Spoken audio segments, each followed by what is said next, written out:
Adam 4-1, 18 That was one of our officers. For some soldiers, service is defined by the day everything changes. Soldiers often discuss brotherhood, battles, and never giving up.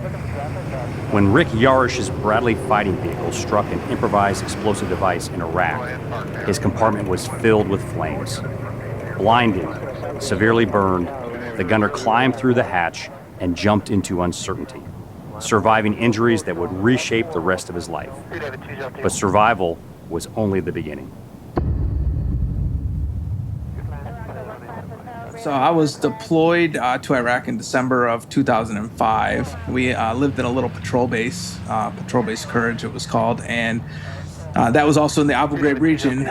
You know, I was driving the Bradley when I first got to Iraq, and then eventually I moved up to the gunner, and the driver and I would switch out once in a while. He would gun, because we got to Fourth ID at about the same time. So I was a 19 Delta, a cavalry scout, and a lot of the times we had OPs, so observation posts. We would, being a Bradley guy, you're not hiding a Bradley from anybody, so we were very visible.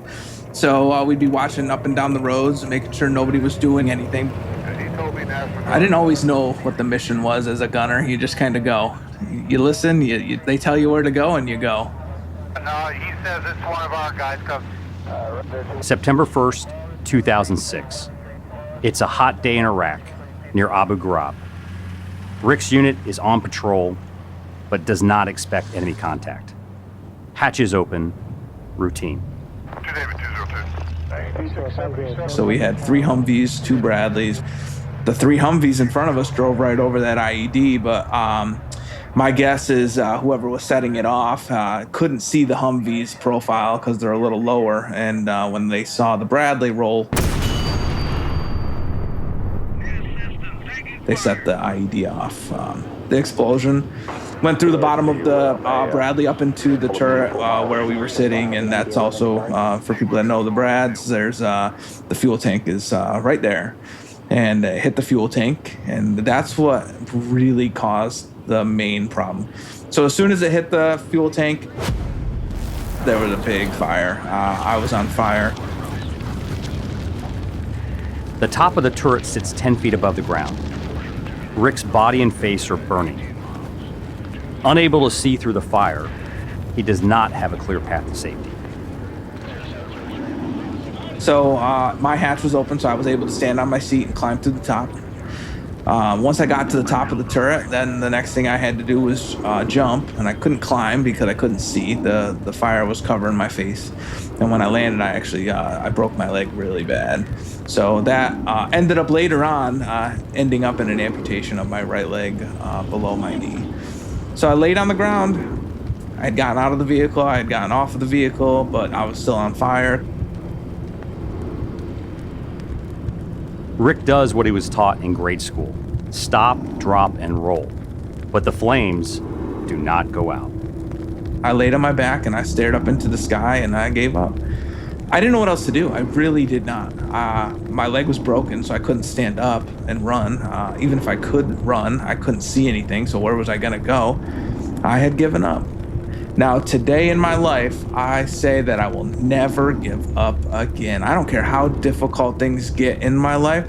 I will never give up again. I learned my lesson in that moment because eventually I did roll in one direction instead of rolling back and forth, and I actually fell into a canal, an Iraqi canal that was there that was had enough water in it to put the fire out, saved my life. It was filthy, and I got extremely sick from it in the hospital. It actually almost took my life, but it didn't. It saved my life. 2 soldiers find Rick and pull him from the canal. After 30 long minutes, the medevac helicopter finally shows up. I tell people today it's the best thing that ever happened to me. And it took a long time for me to be able to say that, but it led to the most amazing things in my life, which is, my wife and my kids and the job that I have. And I mean, I'm not doing this podcast if I don't get injured. Months in intensive care, 2.5 years of recovery. On the other side of it, Rick found something unexpected. No one can escape that. We deal with difficult things in our life. But now, because I said I gave up at that point, and that's why I will never give up again, because I know what you get from getting through really difficult things. There's rewards at the end. I didn't want to get injured, but it happened, and I got to take the good things that came out of it. And there are so many good things that came out of it. For some soldiers, like Rick, service is defined by the day everything changes. In this episode of Army Matters, our co-hosts sit down with retired Sergeant Rick Yarosh of Sweethearts and Heroes. He is a Purple Heart recipient, author, and advocate for resilience. He speaks about recovery, perspective, and why he now calls that day the best thing that ever happened to him. I'm Scott Halstead, filling in for Carrie. She'll be back next episode. And this is Army Matters.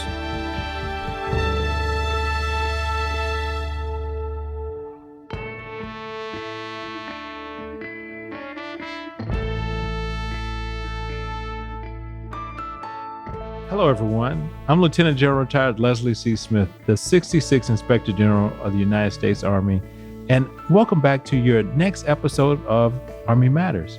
We're so glad you're here. And I'm glad I'm also here with my good buddy, my best friend.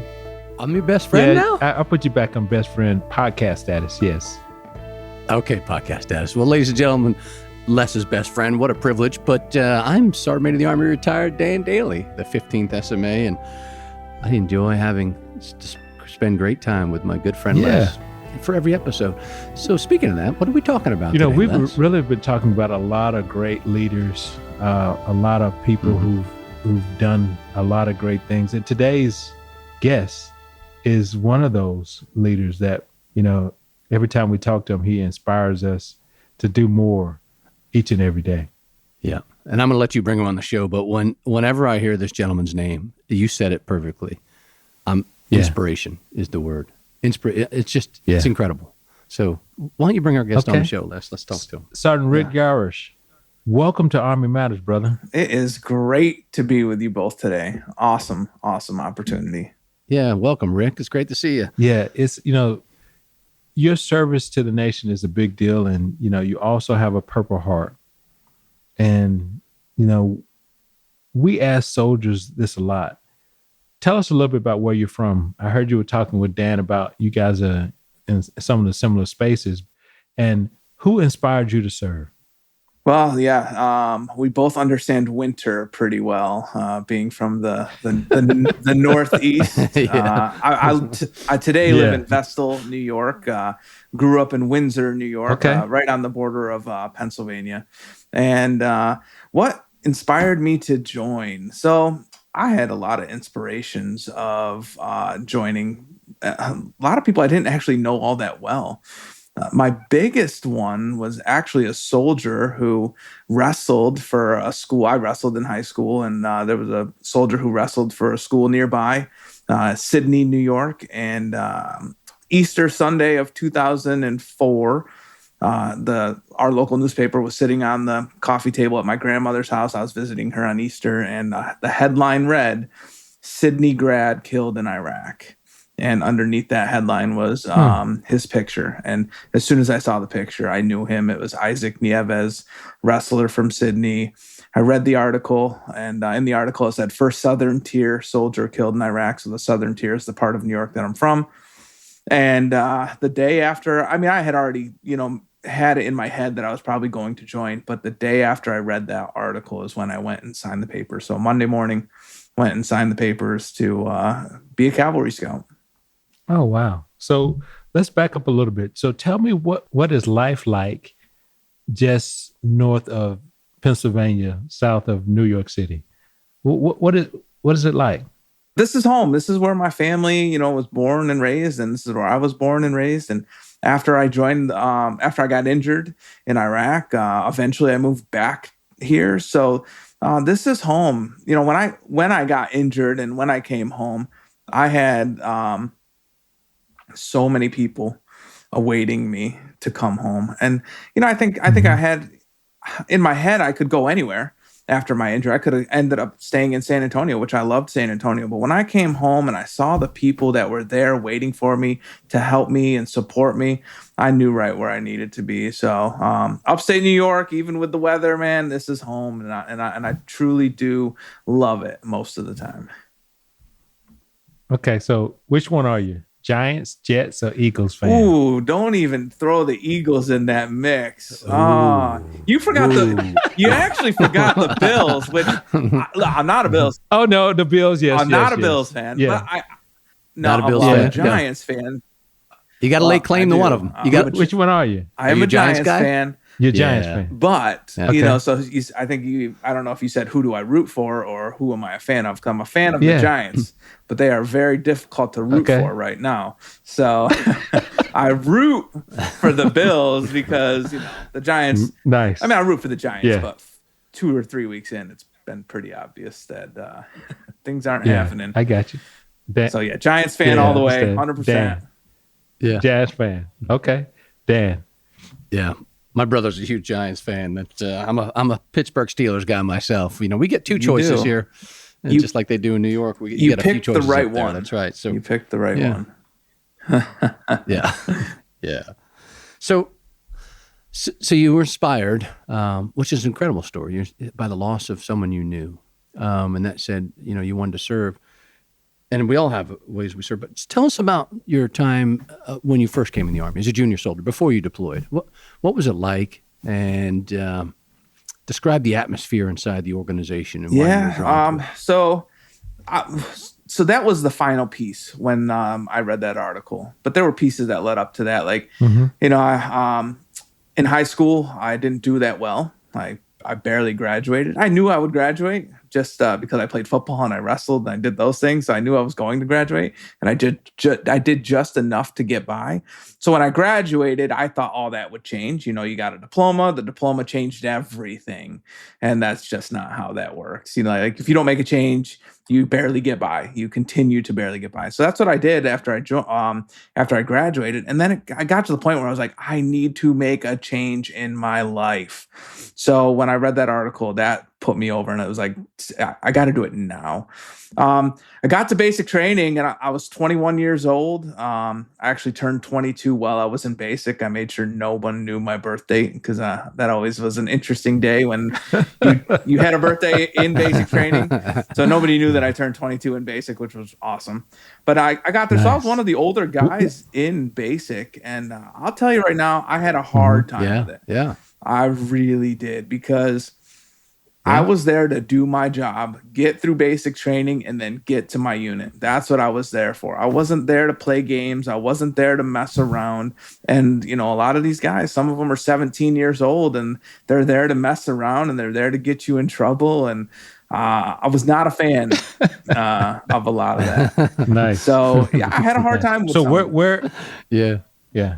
Where did you go to basic training? I went to Fort Knox, Kentucky. So before they before they changed it, and it's no longer there. But Fort Knox, great history there. The Armor Museum was there, and I'll never forget getting smoked on Family Day when all of our family was there, because one of our young 17-year-olds decided to hug his girlfriend. Yeah. Oh no, boy. Oh no, boy. Yeah. All right. So tell us, you got through basic training, right? You know, we all do. Yeah, we all get through it. And then you go to your first unit. What was that like? So basic training, you know, I said I didn't enjoy, but today, man, I just see how much it did for me. And, you know, my drill sergeants, I haven't talked to them since basic training, but I still remember them extremely well. I remember them as good people in my life who have made me better. So my outlook on it has definitely changed. Then I got to my unit. Again, one of the older guys getting to the unit straight out of basic. So I had a little bit of a one-up on some of the people because of my age. And one thing I was very difficult to, for people to do to me was mess with me. I just didn't allow it. You know, like the whole, like, hey, we need The new guy. Right. Yeah, the new guy. We need a sample for box of grid grid squares. squares, right? Chem-Lite batteries. The best one, though, I'll tell you, was the sample of the exhaust for the Bradley. You had to get an exhaust sample from the Brad with a plastic bag, and then you had to run it up to the maintenance bay. And and the maintenance crew was always in on it. Nice. But you couldn't get me. I knew it was fake, and I'm like, you're not messing with me. If you have to smoke me for not listening to you, then that's fine. It didn't end up that way, though. So I had a better relationship with my NCOs and stuff because they saw that, hey, I wasn't just going to be a pushover, and you couldn't really mess with me like that.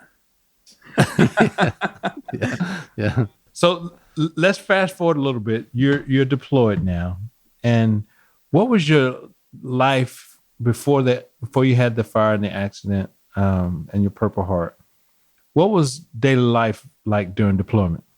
So I was a Bradley guy, in basic training, we did the training on the Bradleys. And actually, when I was in basic at the very end, they were introducing the Strikers, and I was one of the first guys to train on the Strikers. And so I stayed an extra 2 weeks at Fort Knox when everybody else left to train on Strikers. And after I trained on Strikers, I was very glad I never had to use a Striker again. But when I was in basic also, I can remember when we did the Bradley training, they said these have a nickname.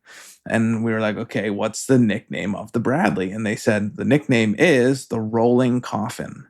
And Right. So then I get to Fort Hood, where my unit is, 122 Infantry out of 4th ID, and they said, "Here's your Bradley," and I was like, "Oh, great, the Rolling Coffin."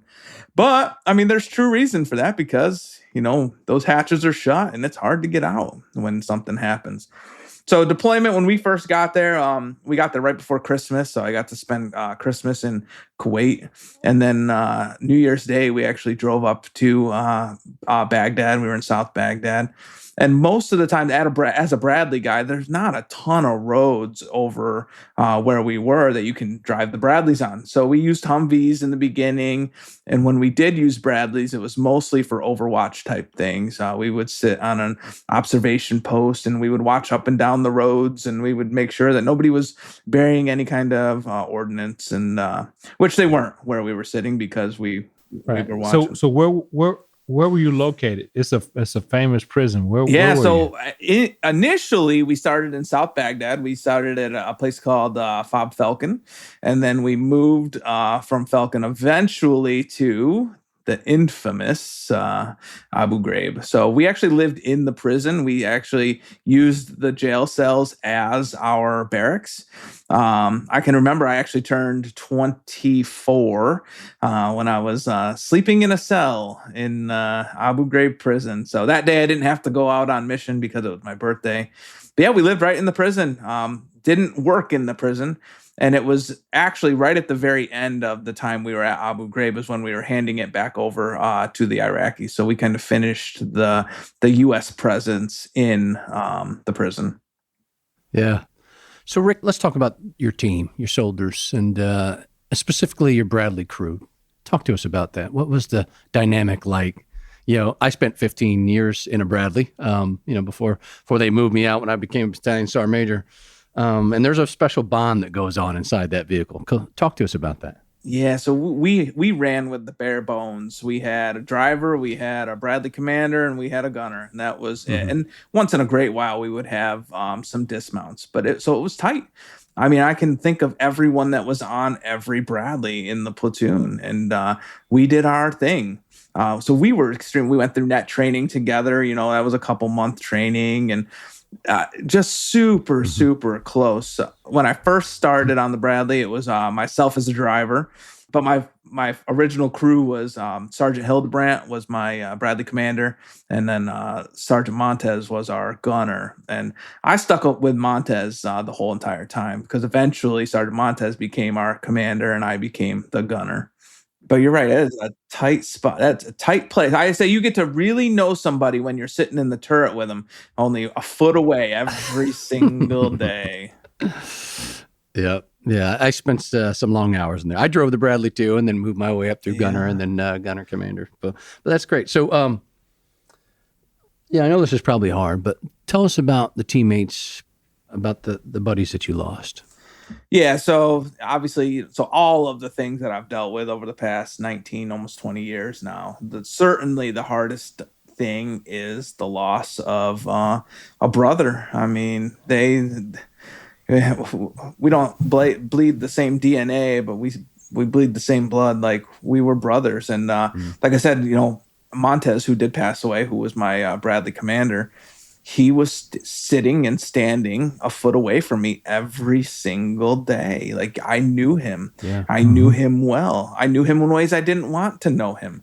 He was like, that's just how it goes in the Bradley. Yeah. So, Yeah. and then, also I lost a good buddy of mine, Sergeant Vanetz. And Sergeant Vanetz was actually the soldier who had pulled me out of the canal after I was on fire. So he ended up passing away in Afghanistan a couple of years later.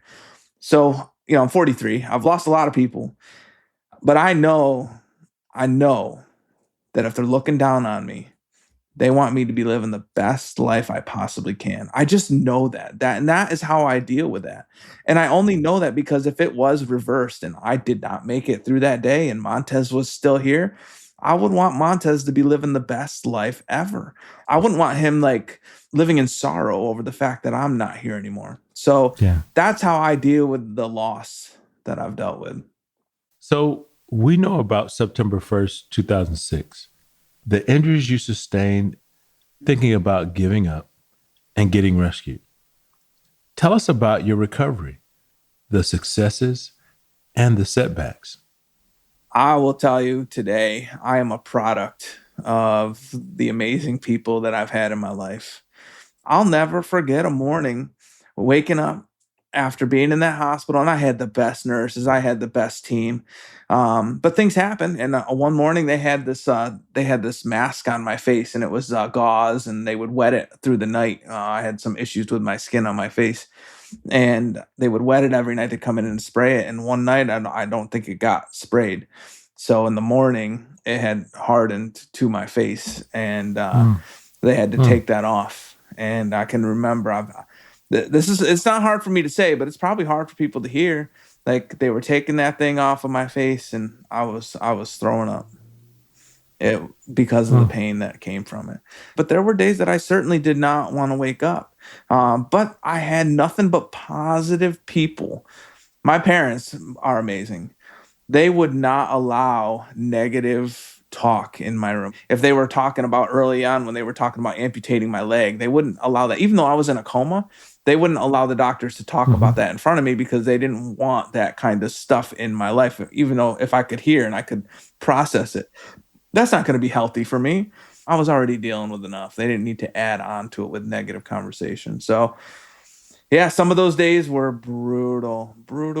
But I met so many amazing people that just came in to pray for me, and my chaplain who was there, and these people I will never forget. I ran into an ICU burn nurse recently. I was down at LSU doing a presentation, and she said, I was an ICU burn nurse. I said, no, you're an angel.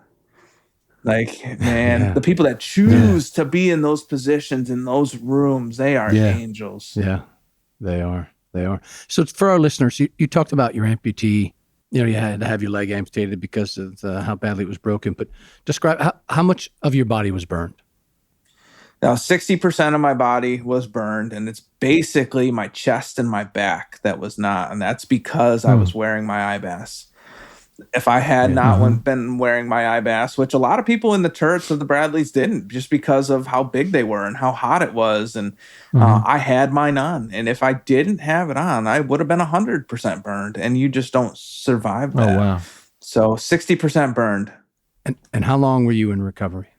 So I was in the ICU for 3.5 months. And then I was in the step-down unit for another 2.5 months. But I got out early. I said I was having issues with my face. I should have probably been in the hospital longer, but I'm not going to lie. I was also losing my mind, staring at those same 4 white walls every single day. I couldn't see into the future. And if I could, it didn't look good.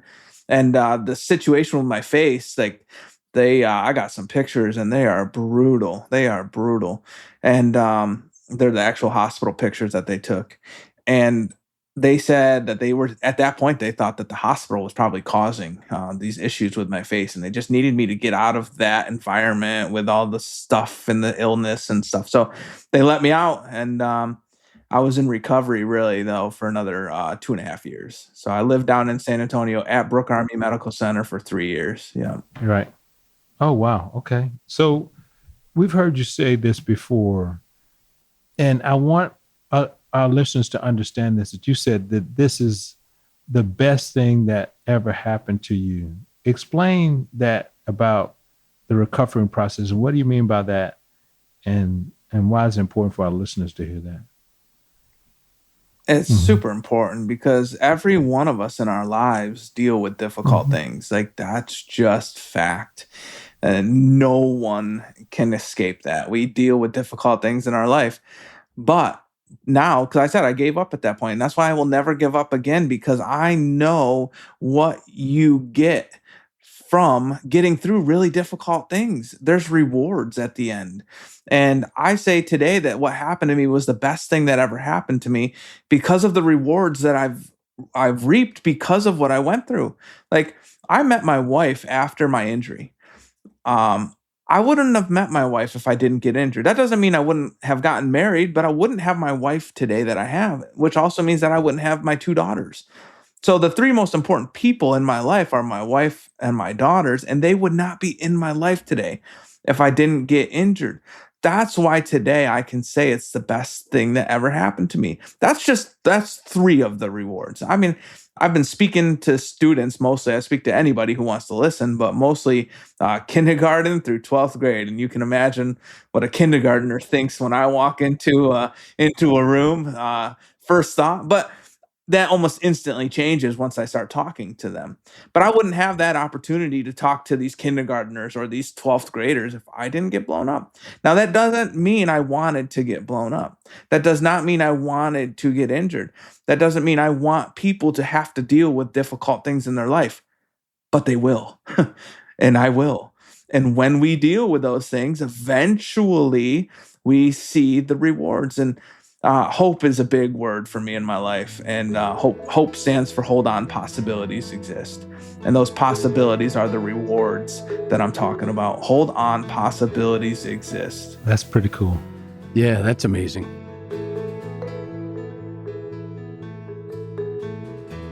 Hey, did you get your AUSA merch yet? Check out our online selection at shop.ausa.org.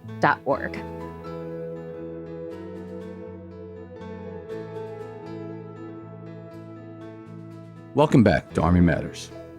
Rick, let's discuss what you do now, your current mission, and what it means to you. Yeah, so I speak with an organization called Sweethearts and Heroes, and Okay, wait, hold on. Sweethearts and Heroes? Sweethearts What's and that? Heroes. Sweethearts? What? Now, Okay. listen, All right. when Sweethearts and Heroes approached me, I was at a wrestling event. I got inducted into the National Wrestling Hall of Fame in 2010. Oh, Yeah, it congratulations, was a man. Yeah. big moment, Yeah. but a hard moment for me also because I was an okay wrestler. You know, I had probably a 650 or 700 winning percentage. I wasn't a fantastic wrestler. And I stood on stage with men who were the best wrestlers ever. Rulon Gardner was on stage the year that I was inducted, and he won the gold medal in Greco-Roman. He beat the unbeatable Russian. Never been beaten before. He had 4 gold medals, and Rulon beat him. I stood on stage with him, so that was a hard thing for me to receive because I was getting that award, and they dedicated their lives. But I got the Medal of Courage. That was what I got. So it was because of my injury. But I was speaking at a wrestling event, and one of the founders of Sweethearts and Heroes, they had just kind of stood up the organization, and they heard me speak. And they were like, hey, you know, we think you'd be a great fit. And I was like, I'm good. Like, I'm doing my own thing. I like where I'm going with things. And I didn't want to be a part of it. And I heard the name Sweethearts and Heroes. So for one, what the heck is a sweetheart? For 2, I don't want to be your hero. That's what I thought it was. You know, military guy. Hey, we found our hero. I found out after I went to an event that they were putting together that it had nothing to do with that. So the word sweetheart is crazy. In the 16th century, the word bully actually meant sweetheart. So, yeah, we all have sweethearts in our life, and what they are 16th century bullies. They're people who push you over and over and over, but they do it to make you better. Like, so in my life, especially in my recovery, those people are a lot of people, but I always easy to explain that those are my physical therapists. When I was in the hospital and they came into my room and I was in a ton of pain and they didn't care if I was in pain or not, they'd say, Rick, get up. I know you don't want to. I know you're dealing with a lot, but you got to get out of that bed. And they'd push me. And those days that they did those things, I didn't like them. Today, I love those people because again, I told you, I'm a product of those people.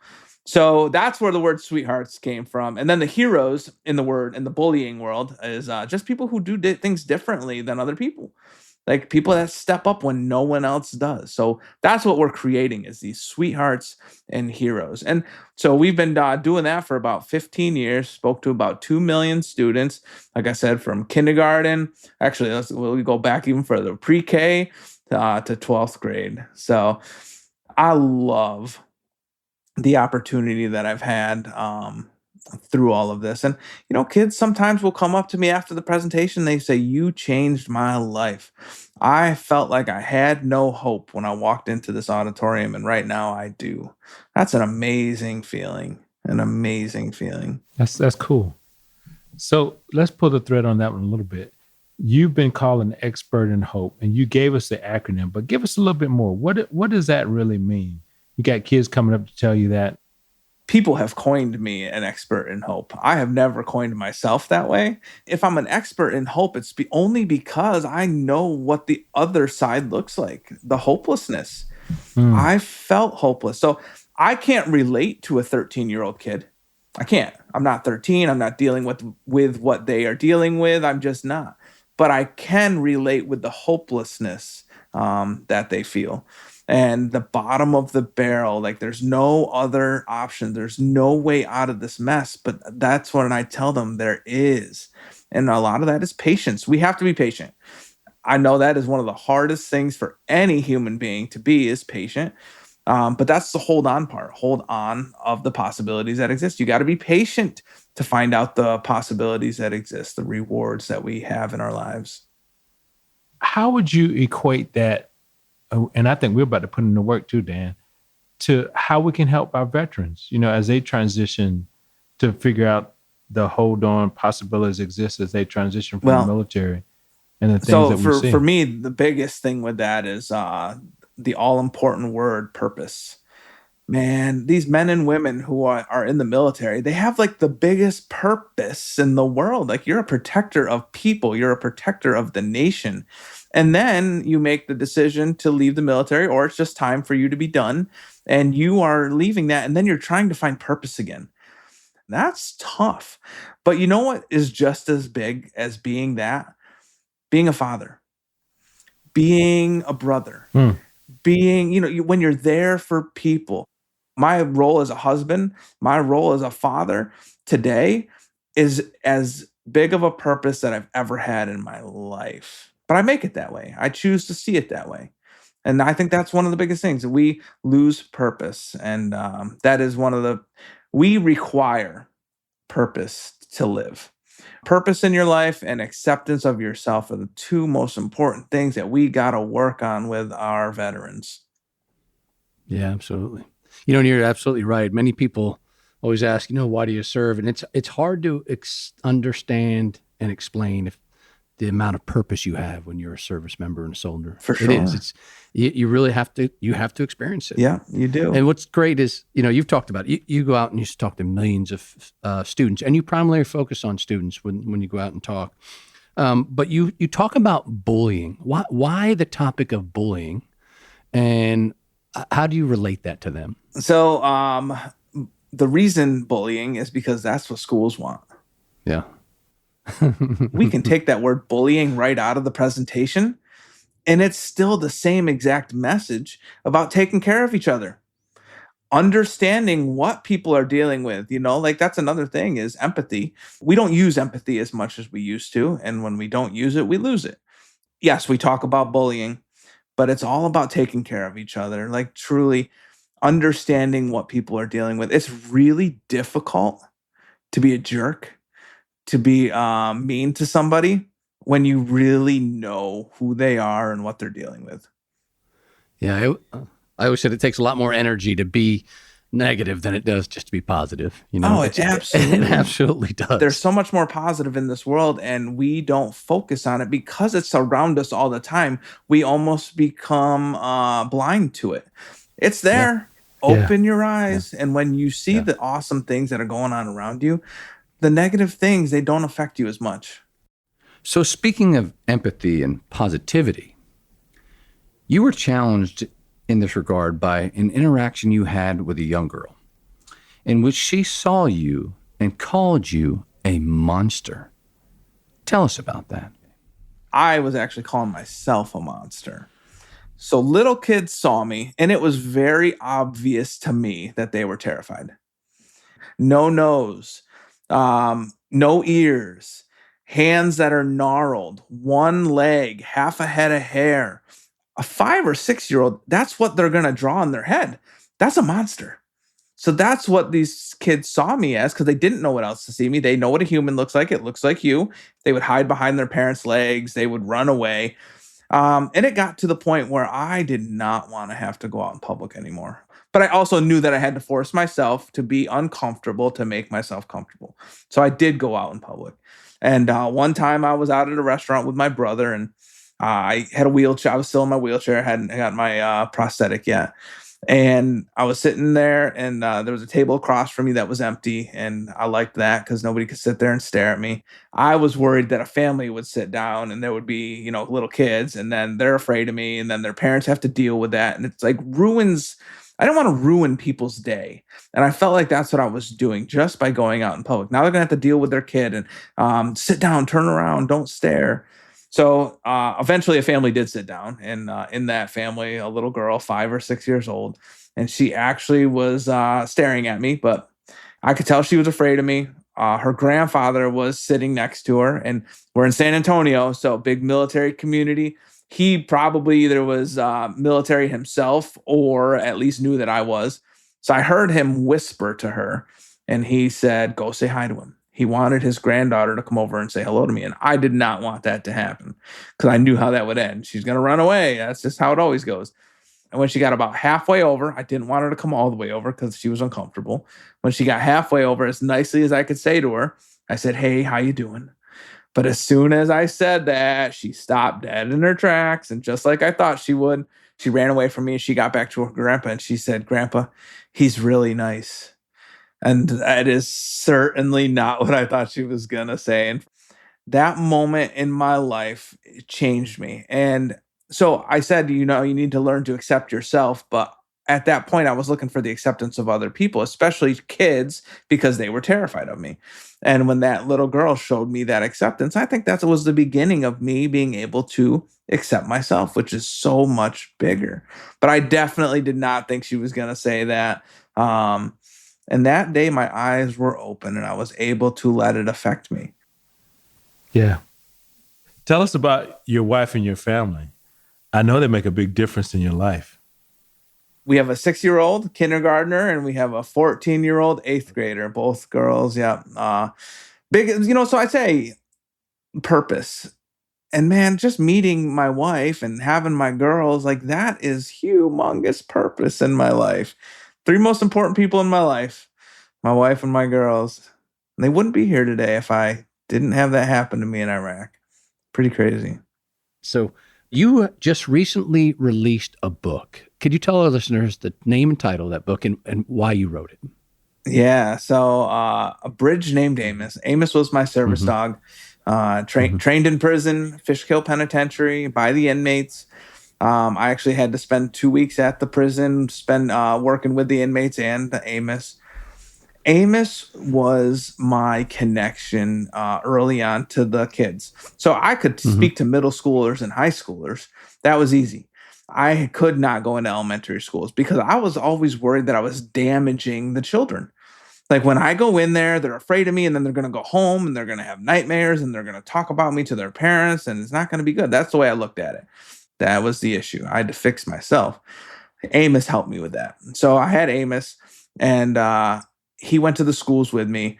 And when my buddy would introduce me, so my speaking partner, Tom Murphy, he would introduce me, Amos would run out by himself. And Tom would be bouncing a tennis ball because that would attract him over to him. And he's like, no, that's not my hero, or that's not my sweetheart. This is my sweetheart. This is my hero. And then I would come out. All the kids see that dog and they're like, oh, look at the dog. It's awesome. And then I walk out and they're like, oh, what's that? And then they're like, oh, look at the dog. They forget I'm even there because there's a dog in the room. So he was my icebreaker. He was my bridge to be able to connect to the little kids. And at one point, Amos got too old to travel with me anymore. And, Tom was all worried about it. He's like, oh, no. He's like, you bringing Amos? And I'm like, no, I'm not bringing Amos. And he's like, wait a minute. We need Amos. Amos is like a part of it. And you require Amos to do what you're doing. I'm like, no, Tom, I don't. Amos was the bridge that I needed, not that I need. And he got me to the point where I didn't need that. And we all need bridges in our life. And sometimes we need them at a certain point, but then at some point we learn how to not use those bridges. So that's what the book is about. It's about my service dog who just helped me navigate the world at a really difficult time in my life. And he passed away last year. Right after I had finished writing the book. So he was alive every page I wrote. He was sitting right next to me, and best dog. What would you like our listeners to leave with today, especially when it comes to hope and resilience after adversity? Well, I will tell people never give up. And I know that is such a common phrase that's used, and it's easier said than done for sure. But what I'm saying is that there are rewards for what you're dealing with right now. There are rewards for dealing with difficult things. If our lives were simple all the time, who would we truly be? We grow from our difficulties. And no, we don't want them in our lives because they're difficult. But when we get through them, we can see the rewards that we get from going through those difficult things. So please, please, please, HOPE, hold on. Possibilities exist. It is so important. Those possibilities that exist, they are amazing. My wife, my kids, the people that I've talked to in my life. So get through it. Oh, that's cool. Well, Rick, thanks for being on the show. You are definitely the right person to talk to America's youth about service and sacrifice. You're a living, breathing example of hope, and we greatly appreciate everything you do, your service to our Army and the service you continue to do every single day. Thank you. Well, I appreciate you both. And you know what? When we're done serving, continue to serve. Never let service end. Excellent. Amen. That's all I got to say. To all our listeners, thanks for joining us. Army Matters is brought to you by the Association of the United States Army, the U.S. Army's professional association, member-supported, Army-connected. Visit us at ausa.org for more information or to become a member. Your membership helps AUSA continue to carry out its mission, educate, inform, and connect with the total Army, our industry partners, and supporters of a strong national defense. Today's episode was hosted by Lieutenant General Retired Les Smith and SMA Retired Dan Dailey, and anchor hosted by Carrie Barrow-Heckes. Andy Bosnack is the associate producer and supervising sound editor. Major Ryan Crane is the writer, and Ellen Toner is the content editor. Umzinga Curry is the executive producer. Carrie Barrow-Heckes is the senior producer, and Savannah Campbell-Smith is the producer. Be sure to subscribe to Army Matters wherever you get your podcasts, and please leave a review. As you know, we love seeing stars in the Army, especially if it comes in the form of a 5-star review. AUSA's Army Matters podcast can also be heard on Reach Across America Radio on Monday at 8 p.m. Eastern on the iHeartRadio app, the Odyssey app, and the TuneIn app with the search of the word Wreath. For questions or to provide topic recommendations, email us at podcast@ausa.org. AUSA's Army Matters podcast's primary purpose is to entertain. The podcast does not constitute advice or services. While guests are invited to listen, listeners, please note that you're not being provided professional advice from the podcast or the guest. The views and opinions of our guests do not necessarily reflect the views of AUSA. I'm Lashira Duncan, hoping you have a great Army day. Hooah!